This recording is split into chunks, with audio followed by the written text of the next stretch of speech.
Live look over the Vatican City, where it is almost 11 p.m. at night. Today, the Vatican says they have seen a slight improvement in the health of Pope Francis. The pontiff has spent the last 10 days in the hospital with a bout with bronchitis and double pneumonia. The update, a welcome relief for millions of Catholics who have prayed over the last week for a quick recovery for the 88-year-old. And joining me now live is Bishop Michael Martin from the Catholic Diocese of Charlotte. And first off, Bishop Martin, thanks for joining us today. Thank you so much for having me. I'm glad to be with you. Yeah, and your message here to those in the diocese's 92 churches who are wondering about the health of Pope Francis.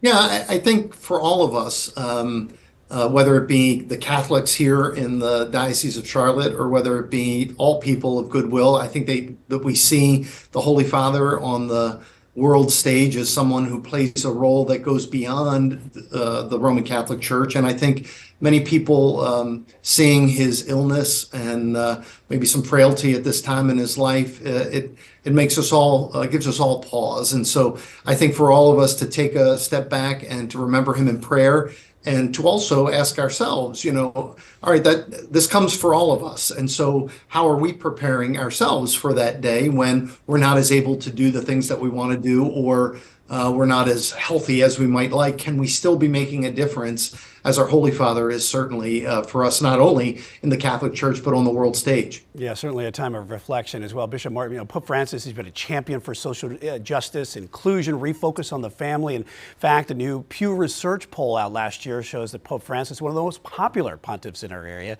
What do you think helped him connect with Catholics around the world? I think that he has a certain way about him that gives you the impression that he's somebody that you'd like to hang out with, and I think that's probably just his smile. Number one, I think does that for us, but also his off-the-cuff manner. He's not afraid to be able to speak his mind and say the things that he thinks deeply or cares deeply about, and that he's very compassionate, especially towards those who are most on the margins. And I think that message resonates with all of us who see a world where so many people are not afforded the blessings that you and I have. And I think that he brings a spotlight to that reality, I think speaks volumes to our world. And that, I think, is what attracts so many of us to what his message is for the world. Yeah, very, very humble man. And Pope Francis has been a remarkable journey, being the first non-European pope to lead the church in 1,300 years. What was the legacy he has cemented as an advocate for marginalized communities?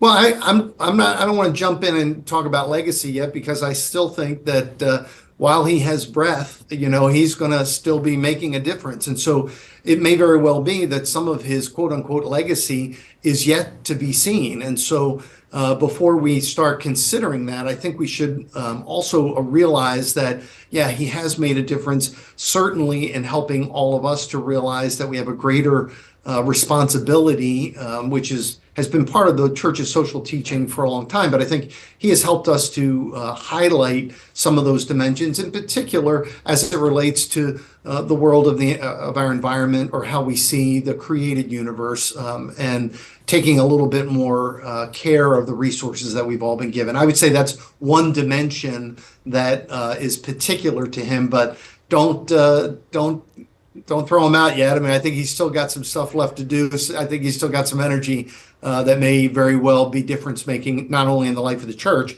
but also in the life of our world. Absolutely. We certainly wish him a speedy recovery. But should Pope Francis step down like his predecessor, Pope Benedict, what would that process look like for electing a new pontiff?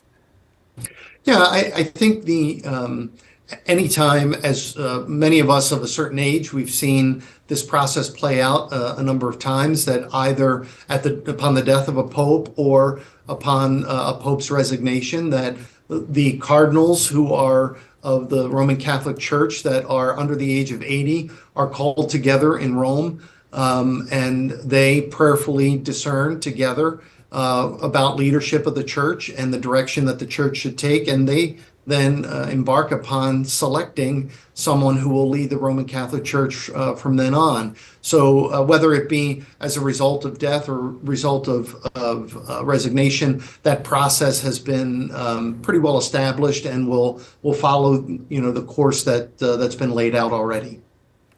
All right, Bishop Michael Martin, we certainly appreciate your time here, and we wish the Pope here a speedy recovery to get back out and doing the things that he loves, and everybody across the world, for the Catholics here, and especially here in Charlotte as well. Appreciate you.